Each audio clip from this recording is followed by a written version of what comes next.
قرآن کو کس طرح پڑھنا چاہیے؟ السلام علیکم بھائی، کیا سوچ رہے ہیں؟ بھائی، میں قرآن کی روز تلاوت کرتا ہوں اور نماز بھی پڑھتا ہوں، مگر میرے حالات نہیں بدلتے، میں کیا کروں؟ آپ کس طرح قرآن پڑھتے ہیں؟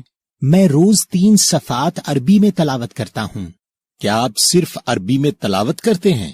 جی بھائی، میں صرف عربی میں تلاوت کرتا ہوں تاکہ مجھے ثواب مل سکے۔ کیا آپ کو پتا ہے کہ اللہ کا قرآن نازل کرنے کا مقصد کیا ہے؟ ہدایت کے لیے۔ تو پھر آپ ثواب کے لیے کیوں پڑھتے ہیں؟ پتہ نہیں، مگر شاید اس لیے کہ میں نے ہمیشہ سب کو یہی کرتے دیکھا ہے۔ بھائی، یہ تو شیطان ہے جو آپ کو ثواب کے چکر میں لگا کر ہدایت لینے سے روکتا ہے۔ کیا آپ کو پتا ہے کہ پورے قرآن میں ایک آیت بھی ایسی نہیں جو کہے کہ قرآن پڑھنے کا کوئی ثواب ہے؟ بھائی، کیا واقعی پورے قرآن میں کوئی آیت بھی ایسی نہیں جو کہے قرآن پڑھنے کا کوئی ثواب ہے؟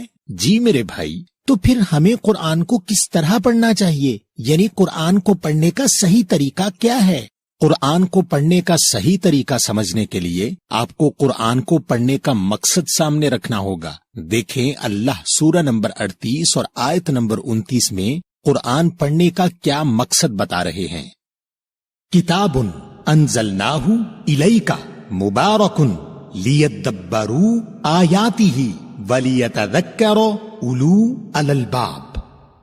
ایک کتاب ہم نے نازل کی تیری طرف برکت والی، تاکہ وہ غور کریں اس کی آیتوں میں اور واسطے نصیحت کے جن کے پاس ہے عقل و سمجھ۔ اس آیت میں اللہ بتا رہے ہیں کہ قرآن پڑھنے کا مقصد ہونا چاہیے نصیحت حاصل کرنا، اور نصیحت ملے گی آیتوں میں غور کرنے سے۔ جی میرے بھائی، سورہ 3 کی آیت 7 کے مطابق قرآن میں 2 طرح کی آیات ہیں، محکم آیات اور متشابہ آیات۔ تو محکم آیات یعنی حکم والی آیات وہ ہیں جن سے آپ کو اپنے اعمال کے لیے نصیحت یا حکم لینا ہے، اور نصیحت لینے سے مراد یہ ہے کہ آپ یہ جانیں کہ آپ کی ذمہ داریاں کیا ہیں، اور وہ کیا عمل ہیں جو اللہ کو پسند ہیں، اور وہ کیا عمل ہیں جو اللہ کو ناپسند ہیں۔ اسی طرح آپ کو اپنی زندگی کے معاملات کیسے طے کرنے ہیں، مثلا میاں بیوی کے حقوق، والدین کے حقوق، کاروبار کے طریقے، مال کا خرچ اور کردار و اخلاق اور دیگر احکامات کے بارے میں جاننا ہی قرآن کی محکم آیات سے نصیحت حاصل کرنا ہے۔ یا اللہ، میں نے تو کبھی ایسا سوچا ہی نہیں کہ ہمیں قرآن سے اس قسم کی نصیحت لینی ہے۔ اور بھائی، یہ متشابہات والی آیتوں سے کیا مراد ہے؟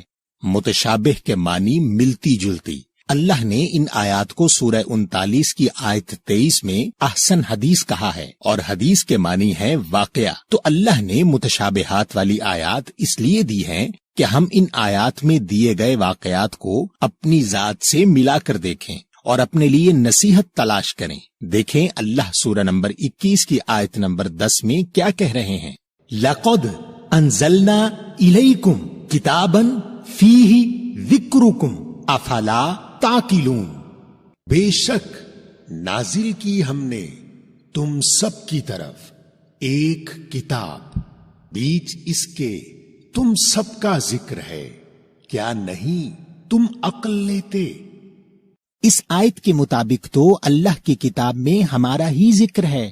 جی بھائی، تو اس آیت کے مطابق ہمیں اللہ کی کتاب میں اپنا ذکر تلاش کرنا ہے، یعنی اللہ کی کتاب کو کہانی کی کتاب نہیں سمجھنا، یعنی قرآن میں متشابہ آیات یعنی احسن حدیث پڑھتے ہوئے یہ نہیں سمجھنا کہ اللہ نے ہمیں یہ کتاب ماضی کے قصے پڑھنے کے لیے دی ہے، بلکہ یہ دیکھنا ہے کہ قرآن میں لکھی اس بات کا ہم سے کیا تعلق ہے، یعنی جو غلطی قرآن میں بیان لوگوں نے کی، کہیں ہم وہی غلطی دہرا کر انہی لوگوں میں شامل تو نہیں ہو رہے۔ یعنی جب قرآن میں کسی قوم یا لوگوں کا ذکر آئے تو اس کو صرف ماضی کا قصہ نہ سمجھیں بلکہ اپنی ذات سے جوڑیں۔ مثلا جب فرعون کا ذکر آئے تو سمجھیں کہ فرعون تو ایک اللہ کی آیات کے مقابلے میں تکبر کرنے والے کا کردار تھا، یہ اس دور میں بھی تھا اور ہر دور میں نظر آئے گا۔ ہمیں بس یہ دیکھنا ہے کہ کہیں ہم تو فرعون نہیں بن رہے، یعنی اللہ کی آیت میں دیے گئے اللہ کے حکم کے مقابلے میں اپنی ذاتی رائے کو اہمیت دے کر تکبر تو نہیں کر رہے۔ تو میرے بھائی، اس طرح جب ہم اللہ کی آیات اپنے ذکر یا نصیحت کے لیے پڑھیں گے تو ہی ہمیں اللہ کی کتاب سے ہدایت ملے گی۔ بھائی، آپ کی اس وضاحت کے بعد تو مجھے قرآن سمجھنے کے لیے آسان لگ رہا ہے، مگر لوگ کہتے ہیں کہ قرآن ایک مشکل کتاب ہے۔ بھائی، یہ تو شیطان ہے جو قرآن کو مشکل کتاب کہتا ہے۔ دیکھیں اللہ سورہ نمبر 54 کی آیت 17 میں کیا کہہ رہے ہیں، وَلَقَدْ يَسَّرْنَا الْقُرْآنَ لِلذِّكْرِ فَهَلْ مِن مُدَّكِرٍ، اور بے شک ہم نے آسان کر دیا قرآن کو نصیحت کے لیے، پھر ہے کوئی کہ سمجھے۔ بھائی، اس آیت میں تو اللہ کہہ رہے ہیں کہ قرآن آسان ہے ذکر یعنی نصیحت کے لیے۔ جی بھائی، اس سورہ 54 کی آیت 22، 32 اور 40 میں بھی اللہ نے یہی بات دہرائی ہے۔ تو اللہ نے ایک ہی سورہ میں 4 دفعہ کہا کہ قرآن آسان ہے نصیحت لینے کے لیے، مگر بعض لوگوں کو شاید یقین نہیں اللہ کی بات پر کہ وہ قرآن کو مشکل کتاب کہہ دیتے ہیں۔ اور کیا آپ کو پتا ہے کہ قرآن میں تقریباً 5000 کے قریب منفرد لفظ ہیں، اور صرف 100 لفظ ایسے ہیں جو آدھے قرآن کو کور کرتے ہیں۔ یعنی اگر آپ صرف 100 لفظوں کے معنی یاد کر لیں تو آپ کو آدھے قرآن کے معنی پتا ہوں گے، اور بقیہ الفاظ بھی آپ لفظ با لفظ ترجمے والے قرآن سے پڑھ کر تھوڑے عرصے میں پہچاننے لگیں گے، اور پھر آپ کی صلاۃ بھی سمجھ کر پڑھنے والی صلاۃ ہو جائے گی۔ اچھا بھائی، کیا میں کسی بھی قرآن سے پڑھ سکتا ہوں؟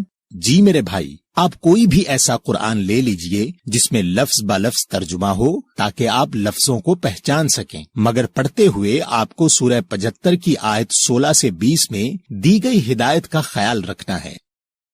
لا تحرک بہ لسانک لتعجل بہ ان علینا جمعہ وقرآنہ فإذا قرأناہ فاتبع قرآنہ ثم ان علینا بیانہ کلا بل تحبون العاجلہ، نہیں تم حرکت دو اس کے ساتھ اپنی زبان کو جلدی کے لیے اس کے ساتھ، بے شک ہمارے ذمہ ہے اس کا جمع کرنا اور پڑھا دینا، پھر جب ہم اس کو پڑھائیں پس عمل کرو اس پڑھائے ہوئے پر، پھر بے شک ہمارے ذمہ ہے اس کا بیان کرنا، ہرگز نہیں بلکہ تم محبت کرتے ہو جلدی والی سے۔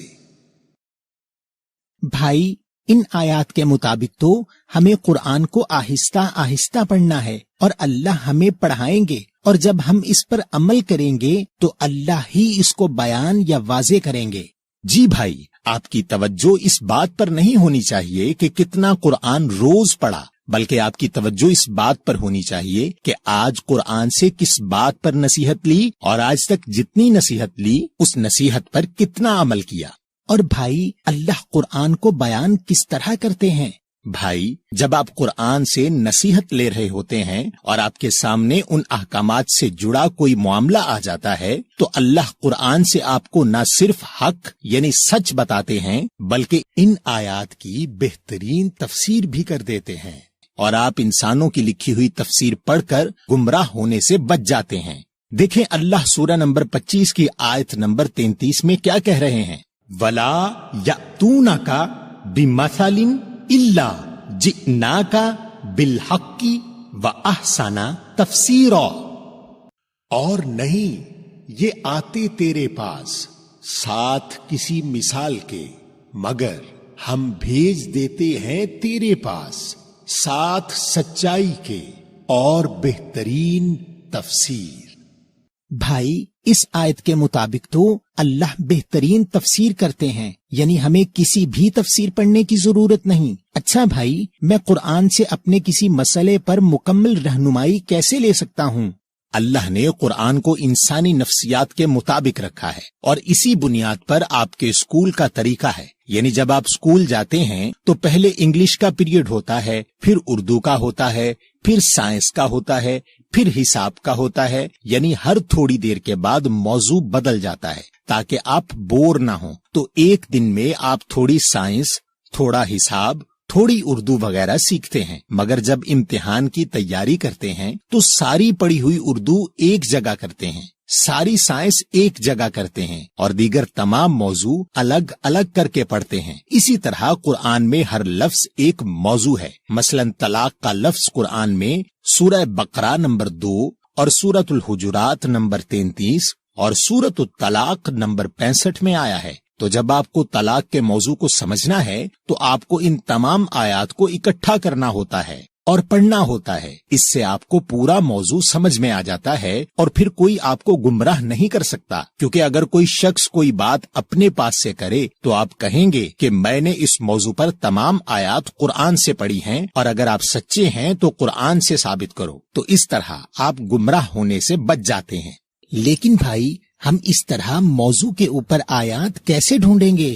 بھائی یہ بہت آسان ہے۔ اب بازار میں ایسی کتابیں مل جاتی ہیں اور موبائل ایپ بھی دستیاب ہیں جو ہر لفظ کے اوپر تمام آیات دکھا دیتی ہیں، جو آپ کسی بھی لفظ با لفظ ترجمے والے قرآن سے پڑھ سکتے ہیں۔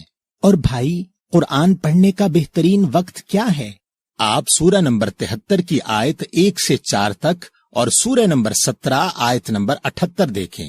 یا ایہا المزمل قمی اللیل الا قلیلا نصفہ اوی انقص منہ قلیلا او زد علیہ ورتلی القرآن ترتیلا۔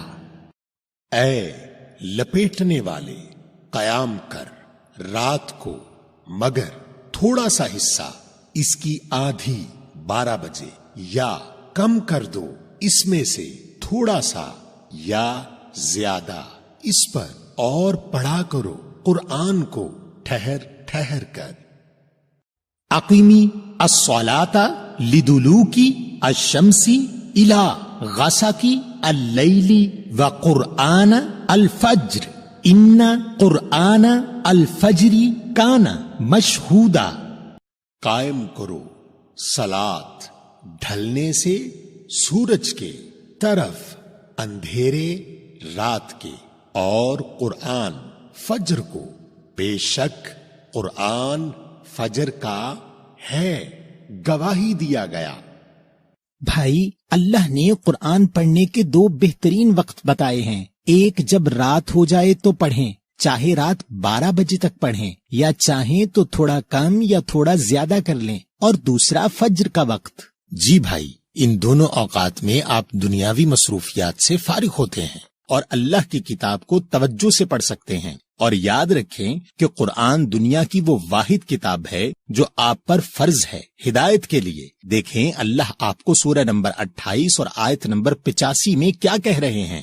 ان الذی فرض علیک القرآن لرادک الی معاد قل ربی اعلم من جاء بالہدی ومن ہوا فی ضلال مبین۔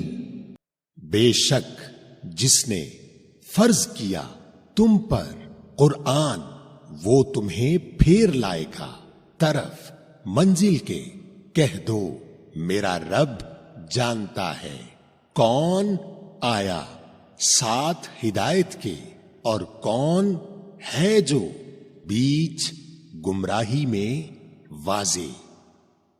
بھائی، آپ کا بہت شکریہ کہ آپ نے بتایا کہ قرآن ہم پر فرض ہے ہدایت لینے کے لیے، اور ہمیں ہدایت تب ملے گی جب ہم آیات کو آہستہ آہستہ اور اپنی ذات سے جوڑ کر نصیحت لینے کے لیے پڑھیں گے، کسی بھی لفظ با لفظ ترجمے والے قرآن سے۔ تو پھر ہمیں علم دینا اللہ کی ذمہ داری ہے اور ہمیں ملی ہوئی نصیحت پر عمل کرنا ہے۔ جی میرے بھائی، اب آپ اس پیغام سے دوسروں کی آگاہی کے لیے اس کو شیئر بھی کر دیجئے گا۔